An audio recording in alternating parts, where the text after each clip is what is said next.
Welcome, everyone. Thank you so much for being here again with us for another episode of Secret Jews, Uncovering Hidden Traditions. This week's episode was Columbus, a Secret Jew. Pretty exciting. Stay with us. You're going to hear some very little known information. First, let's go ahead and give our sponsors their due. The Secret Jews of Calabria, Uncovering Jewish Traditions Hidden for Over 500 Years, a wonderful documentary. For more information about how to purchase your own copy or how to have your group or organization actually host a viewing, visit RabbiBarbara.com and you can get that information. Ibex Motion and Carl Perkal, documentary film as a key to our past and future. You can find out more about Carl by emailing him at cperkal, P-E-R-K-A-L, at netvision.net.il. And Rabbi Barbara Aiello, Italy's first woman rabbi. For more information about Rabbi and all the wonderful services that she offers, go ahead and visit RabbiBarbara.com. And the William David Company, rethinking small business marketing since 2009. To find out your virtual engagement rating, visit WilliamDavidCompany.com. Well, first let me go ahead and introduce our co-host for today, producer of Secret Jews movies, Carl Perkal. Carl, welcome. Thank you for being here once again. I'm not here. I'm there. I'm in Israel. If that's true, you are there, but we're there virtually.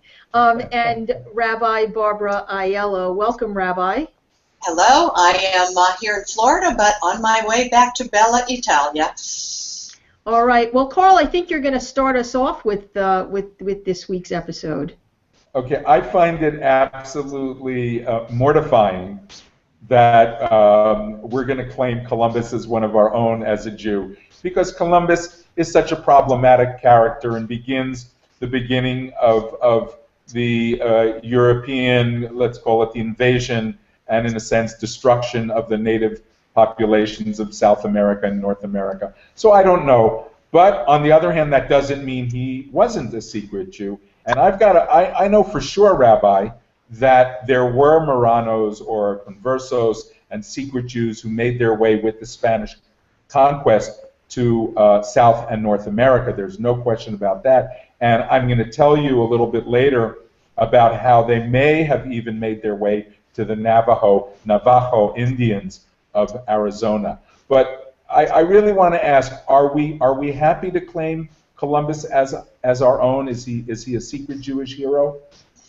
I believe he is. I believe that Anthony Baratta, who is the president of the Order of the Sons and Daughters of Italy in America, he wrote something recently. He said that regardless of what you think about Columbus, he joined the old world of Europe to the new world of what was to become America, and his voyage changed the world forever.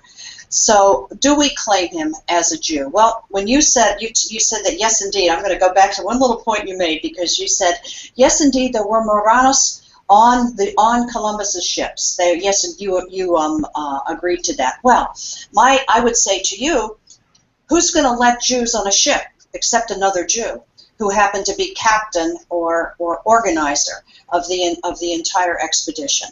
And so, what do we know about Columbus's background? Well, first of all, we know that his surname was Colon.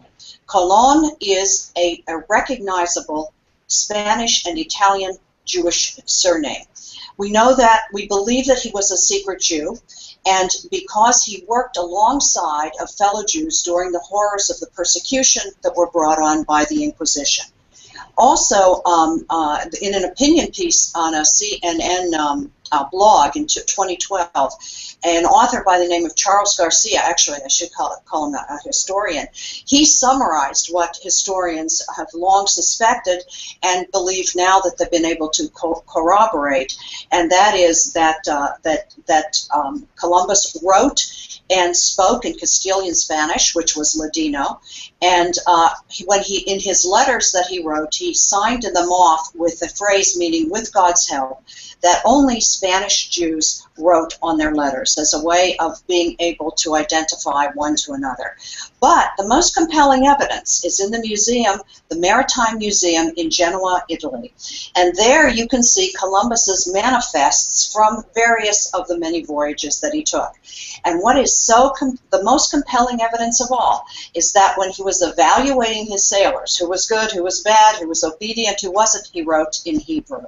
All of these manifests you can see written in Hebrew with the names of the sailors and how effective they were working on the ships. Also, many people believed that what Columbus was doing was he was taking action against the genocide of the Jews. And the Jews were being persecuted at a horrible rate, as we know about the Inquisition. And there are historical accounts that say that Columbus and his compatriots would actually pull out of these long processionals Jews that were being taken to be burned in the public square. They would rescue as many as they could, secret them onto the ships, and to take them to the New World.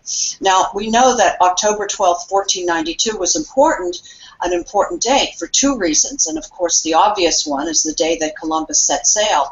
Actually, it was also the same date that the Spanish Jews, by law, were given the choice of accepting forced conversion or leaving Spain, and leaving Spain, or if they remained, they would be arrested. So the